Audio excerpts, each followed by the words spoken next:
aktor kundi bading ang gagampanang role ni Christopher Martin sa upcoming episode ng Magpakailanman. Bukod kay Martin, dapat ding abangan ang bagong twin stars na sina Miguel Tan Felix at Bianca Umali sa upcoming telebabad soap na Niño. Makichika kay Lars Santiago. Kinabahan si Christopher Martin nang malaman niyang gagampanan niya ang papel ng isang bading sa Magpakailanman.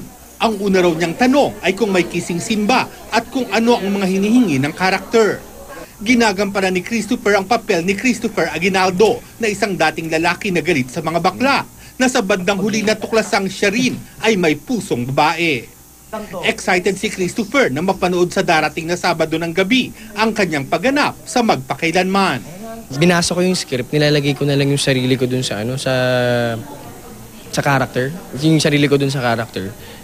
Nahihirapan ako nung una, umarap ako sa salamin, natatawa ako sa sarili ko pag ginagawa kong bakla. Pero ayun, nung nag-shoot na kami, si Direk Neil naman nakagabay. Tiyak na aabangan naman ang bagong GMA telebabad soap na Niño na pagbibidahan ni Miguel Tan Felix, nagaganap bilang teenager na may pag-iisip ng isang 7 years old. Tutulungan siya ng Santo Niño na nagbabalik sa lupa. Nagagampanan naman ni Binoy Henyo, David Remo.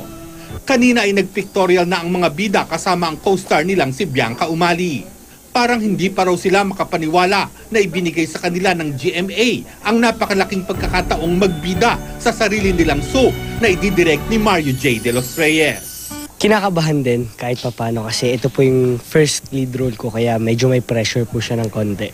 Very thankful kasi another blessing and 'di ba? Also yung challenges and yung mga bagong experiences on set, on cam and off cam. Lars Santiago, updated sa Showbiz Happening.